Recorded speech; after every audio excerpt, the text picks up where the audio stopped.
State leaders were in the valley today to discuss the latest on border security. Their focus was on a corner of Starr County called Fronton Island. We've showed you this island before. It's in the middle of the Rio Grande near Roma. For decades, it wasn't claimed by Texas or Mexico. And according to officials, it was heavily used by cartels for smuggling. The state land commissioner declared it Texas land last year and authorized DPS and the National Guard to patrol it. Channel 5 was at today's meeting and heard both sides of the issue. Here's Channel 5's Lily Celeste. Today, agencies directly involved with Fronton Island gave an update on the progress since last year's takeover. This included members of DPS, the National Guard, and the Texas General Land Office. All of them considered the operation so far a success, but not everyone feels the same. The cartel activity dropped to zero, and Fronton Island is now under Texas control. The state says issues that plagued this strip of land between Mexico and the valley are coming to an end. 5 months ago, the state declared ownership of Fronton Island, an area known as a cartel hotspot. So it became a safe haven for them to stash their weapons, stash their drugs. And so we took away that safe haven to just make it generally a safer place. The Texas General Land Office, DPS, and the National Guard are now in control of the island. Their mission is under Operation Lone Star.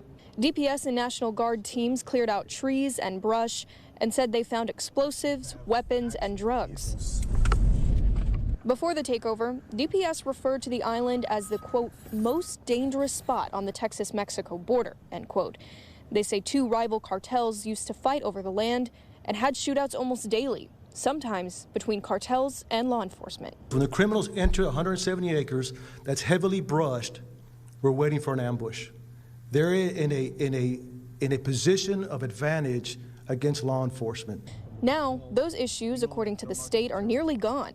Cartel members replaced by DPS and Guard members. They say the actions taken on the island were, quote, successful. But further inland, those who live in cities along the same area of the border don't feel the same. We're like in this activity that makes everybody feel like we're in an occupied area, where we're at war. Migrant and environmental advocates have called it border militarization and claimed that it unfairly targets the community of Fronton. What I tend to see happens a lot with any type of border militarization operations is that if it's a low-income area, they don't even think twice, and they'll just go ahead and destroy it. Although the land office says cartels have left the island, it's unclear how long law enforcement will stay there. While the General Land Office declared the island state-owned last September, the International Boundary and Water Commission is still determining whether or not that's true.